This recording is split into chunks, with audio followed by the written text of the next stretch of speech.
Maintenant, c'est un temps de la prédication de la parole. J'aime beaucoup ce chant. Je trouve qu'il introduit bien le temps de la prédication où on veut vraiment mettre la parole au centre. Et dans les prédications, on s'efforce de comprendre ce que le texte dit, de l'illustrer. Un peu fort peut-être, non? Ça... Je disais que dans la prédication, on veut s'efforcer à comprendre ce que le texte veut dire et ce que le texte dit. On veut s'efforcer à l'illustrer et surtout, on veut s'efforcer à l'appliquer pour nos vies. Et vous savez, en ce moment, on est dans une série de prédications dans l'évangile de Luc. La semaine dernière, on est arrivé à Luc chapitre 8 et on a fait jusqu'au verset 25 déjà. Et le moins ce qu'on peut dire, c'est que le ministère de Jésus bat son plein. Il est en train de guérir des malades, il chasse des démons, il enseigne ses disciples, il enseigne de nombreuses foules, il calme même la tempête. Et dans Marc 8, on a une journée bien chargée de Jésus. Et Matthieu, Marc et Luc nous racontent aussi, tous les trois, cette journée bien chargée, où Jésus va faire une succession, vous m'avez compris, de 3 miracles d'affilée. Et ces 3 miracles ont pour objectif de montrer que Jésus est maître de tout. Il est maître de toutes choses, des bonnes et des mauvaises, de celles qui nous réjouissent et celles qui nous attristent, de celles qui nous font du bien et qui nous mettent dans la joie, mais aussi des choses qui nous font littéralement mourir de peur. Et dans ces 3 miracles, il y a une forme de crescendo, un peu, si je peux dire. Une des choses qui peut nous faire peur en tant qu'être humain et qui nous fait peur, ce sont un peu toutes les catastrophes naturelles. On ne peut pas les maîtriser, même si on peut les comprendre et les expliquer, on ne peut pas les maîtriser. Et ça nous fait peur. Le dérèglement climatique, les incendies, que vous entendez à la radio. Toutes ces choses nous font peur. Et la semaine dernière, nous avons vu que Jésus est maître même de la nature. Il a calmé en un instant la tempête. Alors oui, Jésus est maître de tout, même de la nature. Mais je pense qu'il y a un stade encore au-dessus, tout le monde spirituel. Tout le monde spirituel, les esprits mauvais, les démons, le diable peut nous faire peur. On peut entendre des histoires un peu glauques, voir des films pas ouf, qui nous font mourir de peur. Et là encore, Jésus est maître de tout, y compris des esprits mauvais. Et ça, c'est ce qu'on verra dans notre texte ce matin. Et enfin, la semaine prochaine, je vous fais un petit spoil, on verra que Jésus est même maître de la chose qui nous terrifie le plus à nous tous, et qu'on sait que personne n'y échappera, à savoir la maladie et la mort. Mais je ne vais pas venir sur ce point-là, je laisse Thierry nous raconter ça pour la semaine prochaine. Et ce matin, je vous propose donc de voir Luc chapitre 8, versets 26 à 39, et c'est ces versets qu'on va lire à présent. Donc je vous propose d'ouvrir vos Bibles dans Luc chapitre 8, des versets 26 à 39. Et du coup, j'en fais la lecture. Ils abordèrent dans le pays des Géraséniens, qui est vis-à-vis de la Galilée. Lorsque Jésus fut descendu à terre, il vint au-devant de lui un homme de la ville, qui était possédé de plusieurs démons. Depuis longtemps, il ne portait point de vêtements, et avait sa demeure non dans une maison, mais dans les sépulcres. Ayant vu Jésus, il poussa un cri, se jeta à ses pieds et dit d'une voix forte : « Qu'y a-t-il entre moi et toi, Jésus, fils du Dieu Très-Haut ? Je t'en supplie, ne me tourmente pas. » Car Jésus commandait à l'esprit impur de sortir de cet homme, dont il s'était emparé depuis longtemps. On le gardait lié de chaînes et de fer aux pieds, mais il rompait les liens et était entraîné par le démon dans les déserts. Jésus lui demanda : « Quel est ton nom ? » « Légion, répondit-il. car plusieurs démons étaient entrés en lui. Et ils priaient instamment Jésus de ne pas leur ordonner d'aller dans l'abîme. Il y avait là, dans la montagne, un troupeau de pourceaux qui paissaient. Et les démons supplièrent Jésus de leur permettre d'entrer dans ces pourceaux. Il le leur permit. Les démons sortirent de cet homme, entrèrent dans les pourceaux, et le troupeau se précipita des pentes escarpées dans le lac et se noya. Ceux qui les faisaient perdre, voyant ce qui était arrivé, s'enfuirent et répandirent la nouvelle dans la ville et dans les campagnes. Les gens allèrent voir ce qui était arrivé. Ils vinrent auprès de Jésus et trouvèrent l'homme de qui étaient sortis des démons, assis à ses pieds, vêtu et dans son bon sens. Et ils en furent saisis de frayeur. Ceux qui avaient vu ce qui s'était passé leur racontèrent comment le démoniaque avait été guéri. Tous les habitants du pays de Géraséniens prièrent Jésus de s'éloigner d'eux, car ils étaient saisis d'une grande crainte. Jésus monta dans la barque et s'en retourna. L'homme de qui étaient sortis les démons lui demandait la permission de rester avec lui. Mais Jésus le renvoya en disant « Retourne dans ta maison et raconte tout ce que Dieu t'a fait. » Il s'en alla et publia par toute la ville tout ce que Jésus avait fait pour lui. Jusqu'ici, la parole de Dieu. Du coup, je vous propose de voir avec moi que dans ce texte, Jésus remporte une victoire écrasante pour une vie transformée à sa gloire. Et pour cela, on va voir 3 points. La puissance du diable et ses démons, la puissance de Jésus et la puissance d'une vie transformée. Premièrement, la puissance du diable et ses démons. Dans ce texte, la plupart des commentateurs sont d'accord pour dire qu'à l'époque de Jésus, les possessions démoniaques étaient vraiment nombreuses. Cela peut s'expliquer parce que le Messie est sur terre. Le Fils de Dieu est sur terre pour accomplir le plan rédempteur de Dieu. Les puissances du mal sont donc déchaînées et essayent de réduire à néant l'œuvre salvatrice de Dieu. C'est pour cela que dans les évangiles, nous voyons régulièrement que Jésus chasse les démons. Mais ici, dans notre texte, cette délivrance est peut-être la plus spectaculaire qui soit. Nous avons beaucoup de descriptions en ce qui concerne la vie de cet homme. Regardez verset 27. Il connaît le moment où Jésus arrive sur le rivage. Il est dénudé, il ne porte pas de vêtements. Sa maison est dans les sépulcres. Verset 28, les démons contrôlent son corps et le jettent aux pieds de Jésus. Les démons contrôlent sa voix et le font crier de toutes ses forces. « Qu'y a-t-il entre moi et toi, Jésus, Fils de Dieu très haut ? Je t'en supplie, ne me tourmente pas. » Verset 29, on apprend que c'est cyclique chez cet homme. Car quand il est calme, les habitants peuvent l'entourer de chaînes, le lier, et puis quand ça vient à se réveiller, il casse tout. Les démons lui donnent une force surhumaine aussi. Il est doté d'une force tellement puissante qui brise des chaînes. Au fond, les démons contrôlent tout. La voix, les gestes, la force, les pensées, etc. Et aujourd'hui, en France, on ne voit pas beaucoup de possessions démoniaques à proprement parler. Peut-être qu'on le classe parfois sous le nom, sous l'angle d'une maladie psychiatrique. Peut-être qu'on va considérer comme psychiatrique ou démoniaque une personne qui entend des voix, qui se sent obligée de faire certaines choses, qui peut-être est obsédée par la mort. La question qu'on peut se poser, c'est est-elle sous la coupe d'un démon ou bien d'un trouble psychiatrique ? Je ne veux pas forcément rentrer dans ce débat, mais un des éléments de réponse qui me semble être juste, c'est celui de l'intention. Nous savons que le diable est le prince de ce monde. Il est le menteur, il est le meurtrier, et cela dès le commencement. Il est le tentateur qui excite à la désobéissance et à la révolte contre Dieu. Il est l'adversaire qui se jette au travers de l'Évangile.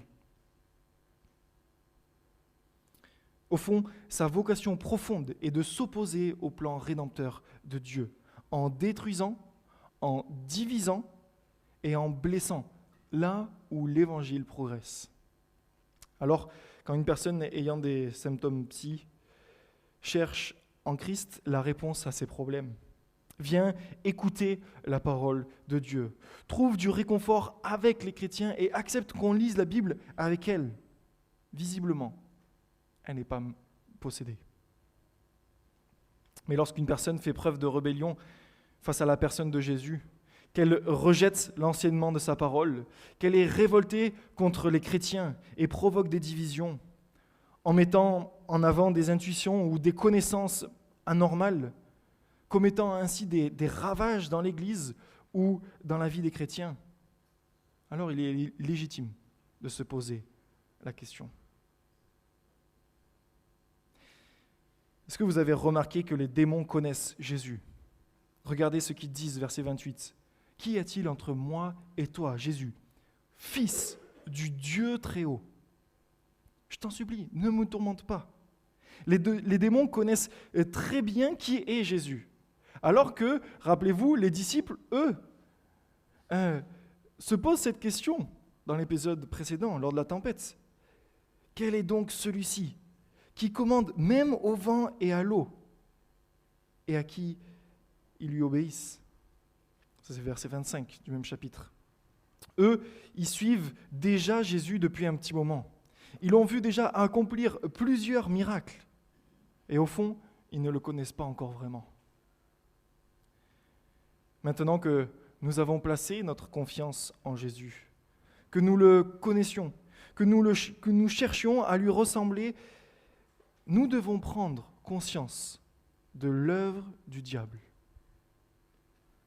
Paul, dans l'épître aux Éphésiens, non seulement il nous en parle pour que nous en prenions conscience, mais en plus de ça, il nous appelle à lutter contre les dominations, contre les autorités, contre les princes de ce monde de ténèbres, contre les esprits méchants dans les lieux célestes. Ça, c'est Éphésiens 6, verset 12. Il nous appelle à prendre les armes, à nous revêtir de l'armure de Dieu. Il faut donc être conscient de ce combat. Il faut être prêt à lutter contre l'œuvre du diable et de ses démons. Mais la bonne nouvelle, c'est que ce combat n'est pas perdu d'avance. Sinon, il n'y aurait pas ce deuxième point, la puissance de Jésus. La semaine dernière, nous avons vu que Jésus a démontré sa toute-puissance sur la nature, qu'à ses mots, le vent s'est arrêté net, que la mer est devenue une mer d'huile. Et maintenant, dans notre texte, nous voyons que Jésus démontre sa souveraineté absolue sur les forces occultes. À l'approche du rivage, les démons ressentent la présence du roi souverain et ils vont à sa rencontre. Ils se jettent aux pieds de Jésus tel un esclave à la merci de son maître, suppliant Jésus de ne pas les tourmenter. Jésus prouve sa souveraineté sur les êtres spirituels en les tenant liés au bon vouloir de sa volonté, là où les chaînes n'avaient pas pu le retenir. On voit les démons faire une requête à Jésus. Or, d'habitude, les démons, ils ne demandent pas, ils font. Mais ici, ils sont soumis à l'autorité de Jésus. Ils ne peuvent rien faire si Jésus ne leur permet pas. Ce que les démons osent demander à Jésus se trouve dans les versets 31 à 32. Et ils prièrent instamment Jésus de ne pas leur ordonner d'aller dans l'abîme. Il y avait là dans la montagne un troupeau de pourceaux qui paissaient. Et les démons supplièrent Jésus de leur permettre d'entrer dans ces pourceaux. Ils savent que Jésus est même souverain sur l'enfer. Ils reconnaissent que Jésus a le pouvoir de les jeter en enfer et de les y contenir. Ils savent aussi que leurs jours sont comptés et que Jésus va les détruire définitivement un jour. Dans l'évangile de Matthieu, chapitre 8, verset 29, quand Matthieu raconte ce récit, on apprend que les démons savent que le temps n'est pas encore venu pour eux. Ils disent « Es-tu venu ici pour nous tourmenter avant le temps ?» Ils reconnaissent en quelque sorte déjà leur défaite. Ils savent qu'ils seront anéantis pour toujours lorsque Christ reviendra. Mais ils ne comprennent pas pourquoi Jésus est là, exerçant son pouvoir sur eux, alors que la fin n'est pas encore là. Mais ici, Jésus veut démontrer sa toute-puissance, même sur les démons. Tout cela pour sauver une vie humaine et la transformer à sa gloire. Et Jésus aurait pu se contenter de délivrer cet homme juste en une phrase, et cela aurait largement démontré son autorité absolue sur les esprits mauvais. Mais Jésus cherche à nous épater davantage. Et pour cela, il demande à l'homme « Quel est ton nom ?» Verset 30. Et la réponse a dû faire bondir en arrière les disciples, puisqu'il dit « Légion ». Il faut savoir qu'une légion romaine était constituée de 6000 légionnaires, c'est-à-dire 6000 hommes formés et entraînés à la guerre. En répondant ainsi à la question, le démon laisse à penser qu'ils sont 6000 démons à l'intérieur de lui et qui sont prêts à tout détruire sur leur passage.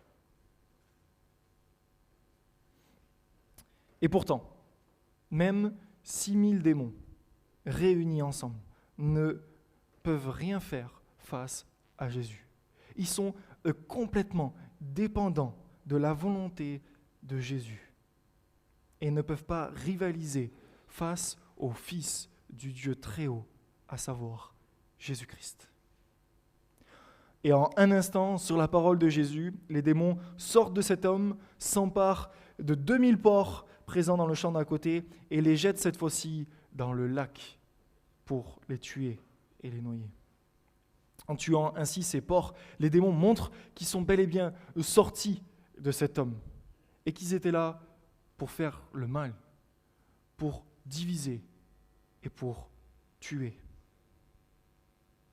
Alors voici comment Jésus démontre sa force toute puissance et sa souveraineté absolue, même sur les démons.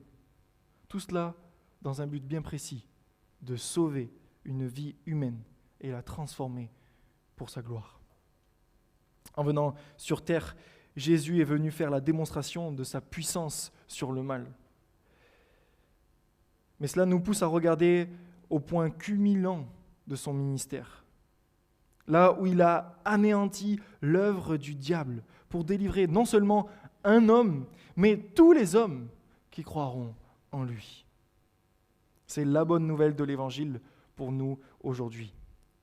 Jésus a terrassé l'ennemi en mourant sur la croix et en ressuscitant 3 jours après. Le diable et ses démons sont vaincus. Jésus est ce puissant sauveur qui peut nous délivrer de notre propre cœur pécheur, désobéissant, rebelle contre Dieu, ingénieux au mal. Paul dit aux Colossiens chapitre 2, versets 13 à 15, « Vous qui étiez morts par vos offenses et par l'incirconcision de votre chair, il vous a rendu la vie avec lui, en nous faisant grâce pour toutes nos offenses. Il a effacé l'acte dont les ordonnances qui nous condamnaient et qui subsistaient contre nous tous, et il l'a éliminé en le clouant à la croix. Il a dépouillé les dominations et les autorités et les a livrées publiquement en spectacle, en triomphant d'elles par la croix. La condamnation de nos péchés, de nos offenses et des forces du mal sont vaincues par la croix, par le message de l'Évangile. Paul n'a pas honte de l'Évangile car c'est la puissance de Dieu pour quiconque croit. Romains 1, verset 16. C'est par l'Évangile que le diable et ses démons sont anéantis. C'est par l'Évangile que le pécheur peut être sauvé. C'est par l'Évangile que le chrétien peut avoir la certitude d'aller au ciel. C'est par l'Évangile que le chrétien peut combattre les traits enflammés du malin dans sa vie de tous les jours. C'est par l'Évangile que le chrétien peut, à l'exemple de Christ, pardonner, aimer et servir les autres. C'est par l'Évangile que l'Église peut progresser et grandir davantage. C'est par l'Évangile que l'Église peut être unie, soudée face à l'épreuve. Au fond, c'est par l'Évangile que nous pouvons vivre aujourd'hui une vie puissante. Et c'est mon troisième point, la puissance d'une vie transformée. Au moment où tout le monde accourt pour voir ce qui s'est passé, ils sont tous témoins d'une transformation visible. Verset 35, ils vinrent auprès de Jésus et ils trouvèrent l'homme qui était sorti des démons, de qui étaient sortis des démons, assis à ses pieds, vêtu et dans son bon sens. Et ils furent saisis d'une grande frayeur. Personne ne peut douter de la transformation radicale de cet homme. Personne ne peut douter de la puissance divine de Jésus. Il manifeste un vrai désir de suivre son Sauveur et Seigneur. Il saisit toute la grâce qui lui a été faite et décide de rester aux pieds de Jésus, voulant apprendre davantage sur qui est son Sauveur. Les habitants, eux, témoins de la scène, ne sont pas aussi enthousiastes que lui au sujet de Jésus. Ils sont saisis de frayeur et demandent à Jésus de quitter au plus vite leur terre parce qu'ils ne voudraient surtout pas perdre davantage de bêtes au prix d'une vie humaine. Ils préfèrent leur situation financière et leur business plutôt que de voir une vie transformée par Dieu. Pour notre homme, le texte dit qu'il était un homme de la ville, verset 27. Il devait avoir une famille, des amis, des collègues, avant d'être prisonnier de ces démons. Une fois délivré, il ne cherche pas à rentrer chez lui. Il ne cherche pas à aller voir ses parents, ses frères et sœurs, ses amis, ses collègues. Alors que ça devait faire longtemps, le texte nous dit que ça fait longtemps qu'il a été possédé par ces démons. Ça fait longtemps qu'il ne les avait pas vus, qu'il ne les avait pas vus dans son bon sens. Donc non, il n'y va pas. Il préfère suivre celui qui a transformé sa vie, à savoir Jésus-Christ. Parce qu'il mesure la grâce qui lui a été faite. Cette vie nouvelle qui lui a été donnée. Et il veut vivre pour son Sauveur. Il veut vivre pour son Seigneur. Il devient alors un véritable disciple de Jésus. Il demande à Jésus s'il peut le suivre, verset 38, mais Jésus a un autre projet pour cet homme. Jésus et ses disciples viennent à peine d'accoster dans un territoire païen et qui doivent repartir parce que les hommes le chassent. Alors Jésus va lui demander de rentrer dans sa maison, verset 39. C'est dans son oikos, c'est-à-dire parmi les siens, pour raconter tout ce que Jésus avait fait pour lui. Maintenant qu'il est un homme nouveau, maintenant qu'il est un véritable disciple de Jésus, il s'en va et publie à toute la ville ce que Jésus a fait pour lui. Et toi? Qu'est-ce que Jésus a fait pour toi? Si tu penses qu'il n'a rien fait pour toi, alors regarde à la croix. Car à la croix, il a pris tous tes péchés, passés, présents et futurs. Et il en a subi toutes les conséquences à ta place. Puis, 3 jours après, il est ressuscité, t'offrant ainsi l'accès auprès du Père pour toujours. Alors, viens et crois au message de l'Évangile, qui seul peut te sauver de la mort éternelle que nous méritions tous. Et si pour toi, tu as déjà saisi cette vérité, si pour toi tu as déjà vu comment Dieu a œuvré dans ta vie, alors dis-le. Raconte tout ce que Jésus a fait pour toi. En transformant nos vies, Dieu a aussi un projet pour nous tous.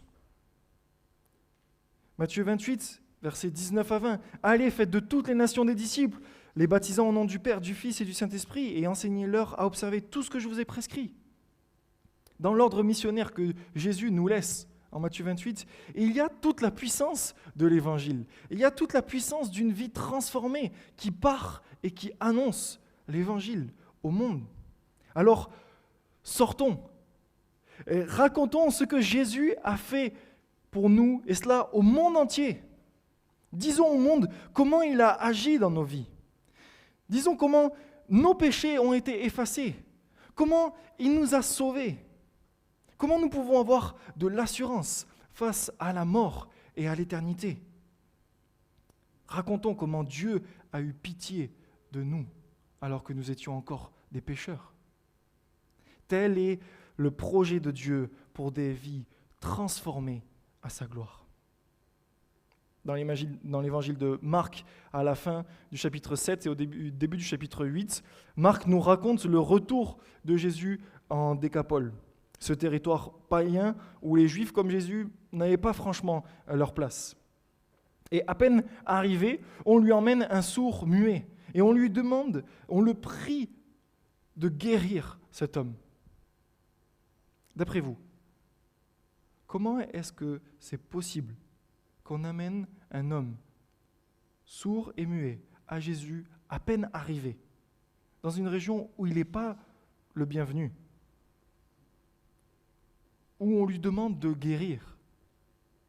Et puis, comment, très rapidement après, une foule énorme de plus de 4000 personnes se réunissent pour écouter Jésus, alors que tous les habitants l'avaient chassé la première fois. Tout cela est impossible, sauf si un homme leur avait parlé de qui est Jésus, de tout ce qu'il est capable de faire. Cet homme, c'est notre homme, qui a obéi à Jésus et qui allait partout de la ville, racontant tout ce que Jésus avait fait pour lui. Telle est la puissance d'une vie transformée. Tel est le projet de Dieu pour cet homme. Tel est le projet de Dieu pour notre vie, pour ma vie, pour ta vie. Dieu nous a créés pour refléter sa gloire. Dieu nous a rachetés pour manifester la gloire de sa grâce. Dieu nous a restaurés pour que nous soyons des hommes et des femmes nouveaux. Dieu nous a transformés pour que nous puissions regarder non plus à nous-mêmes, mais à lui. Dieu nous a dotés de sa puissance par le Saint-Esprit pour que nous portions ce message d'espérance jusqu'aux extrémités de la terre. Dieu utilise les faiblesses de nos vies transformées pour que le monde regarde à la croix et non pas à nous-mêmes et qu'ils adorent celui qui est le Fils du Dieu très haut, à savoir Jésus-Christ. Telle est la puissance d'une vie transformée par l'Évangile. Tel est son but, de glorifier Dieu parmi toute la terre. Ma prière pour nous ce matin et pour vous, c'est que l'Église du Mai puisse continuer à rayonner davantage au Mai-sur-Seine, dans Melun, dans la Seine-et-Marne, en France, et ça jusqu'aux extrémités de la terre, sans limite géographique, sans limite humaine. Que Dieu puisse utiliser nos vies transformées, notre Église, comme phare pour le monde. Et que le monde puisse connaître ce merveilleux message d'un Messie mort et ressuscité sur la croix pour nous réconcilier avec Dieu le Père.